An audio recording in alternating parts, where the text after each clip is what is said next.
How's it going, everyone? Nice. So, I was invited to do this show last night. So we'll see how this goes. We believe in you. Appreciate it. So I've been reading a lot in the news lately, and one thing that's been really frustrating me these days is the Muslim ban. And I just had a really hard time just personally. I mean, my father's a Muslim, and most of my family is, and it's been hard. And I've been trying to think lately how to wrap my head around it, and I think I got it.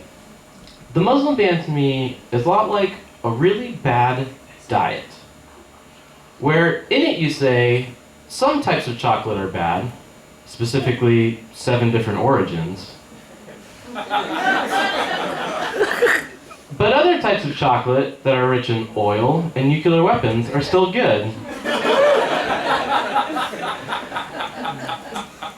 So I'm a Pakistani first-generation American. Are there others out here? And although I'm an atheist, the misconceptions about me are insane. My girlfriend's white, and her conservative father recently asked her the question, "Is Shan an extremist?" Here's what I can tell you. The most extreme thing that I do in my life is buying an 8-pack of a new flavor of LaCroix.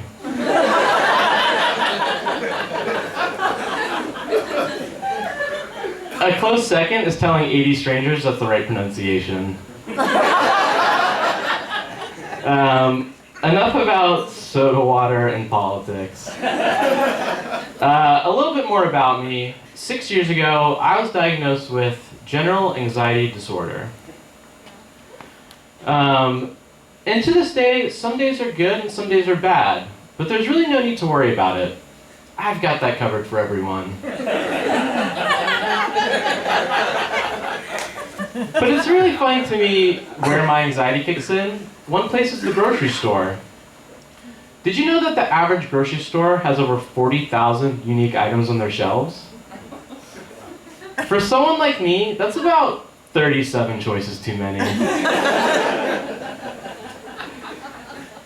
Have you all heard of Will Smith's movie I Am Legend? Awesome, this next joke is gonna go great. That's what the grocery store is like for me. It's basically this post-apocalyptic world with zombies walking around everywhere. But instead of this cool dog that follows you around, you just get this cold grocery cart that you have to push around. And I don't mean cold as in temperature-wise, I mean cold as in the things actually mean to you. It's like, what the heck, dude? I was just chilling with my friends, take me back. I'm just gonna make squeaky noises just to mess with you. For those wondering how long this grocery store joke is gonna last, we just got in the store. It's gonna be a while. So what's really hard for me are those 12 packs of unfertilized chickens, or eggs, whatever you call them in this country. You know, since I'm a liberal, I feel like I have to make the most ethical decisions while I shop. So, I'll pick up a dozen and think to myself, for you 12, your mom wasn't in a cage, got to roam freely, and wasn't given antibiotics. She lived a pretty good life before she abandoned all of you. And then I'll pick up another 12 and think, for you 12, your mom was all natural, which means she probably never saw the light of day. She probably traveled as far as 3 feet in her entire life. I feel bad for you guys. And you're $3 cheaper, so y'all come with me.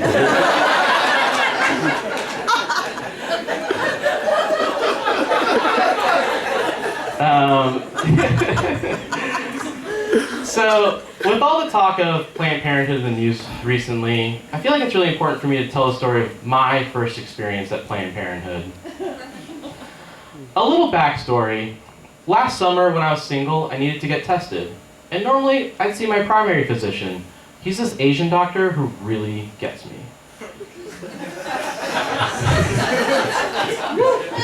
Is Asian a funny word? We have this kind of relationship where if I were to ever get a B in a class, or God forbid a B minus, I could just tell him my grades, and he just asked me, which antidepressant would you like to be on? He's especially great when we have to talk about sex. All he asks me on the subject is, have you been sexually active recently?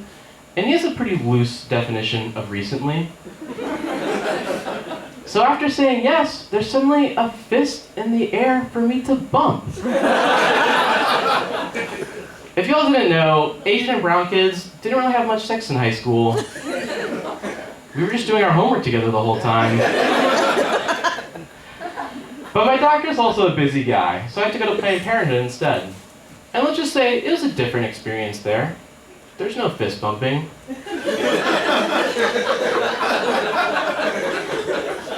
There's just a lot of very thorough questions. My doctor at Planned Parenthood opened up with, have you been sexually active recently? And I was excited because I could tell her, yes.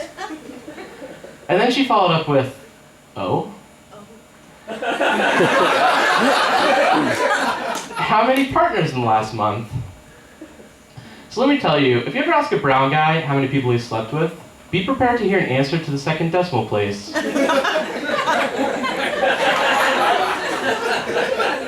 So I was truthful. I told my doctor in the last month, 1.25. Her shirt was off. That counts for something, right? It doesn't. My doctor at Planned Parenthood rounded that down. Later in the appointment, my doctor asked me if I used condoms, and I said yes. And then she followed up with 100% of the time. I really wish she didn't use my knowledge of math against me. And all I could think while feeling down in that room was, seriously, Planned Parenthood? I'd defend you guys in online comment wars. At the end of my appointment, my doctor asked me if I had any questions, so I decided to push on the condom subject. Was it really a big deal if I didn't use one all the time? And her answer shocked me because she said no. And I really wish she stopped there, because the next thing she said to me was, not for you, Shan. You're what we like to classify here as low risk. Thanks, Planned Parenthood. I was really looking forward to finding out that I'm not cool enough for STDs.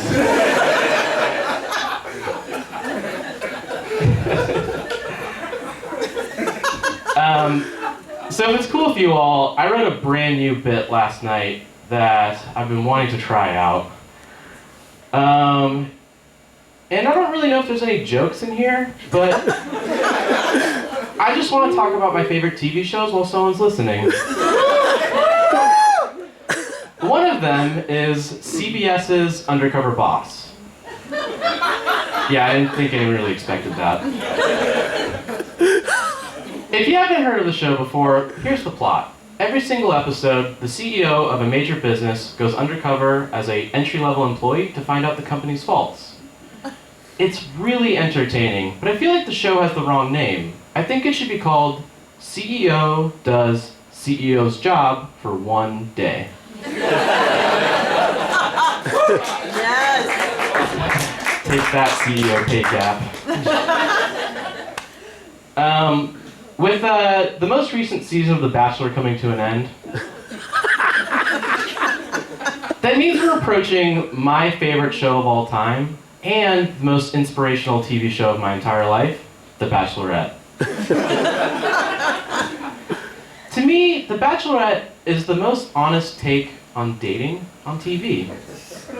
That's a real hot take.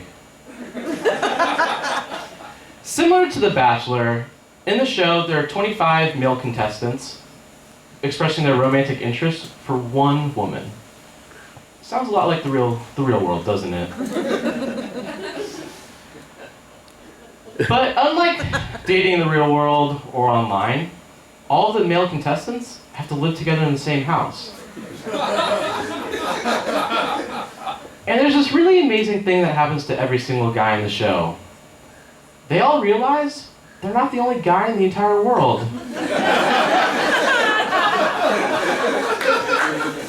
That's all I got. Thank you very much.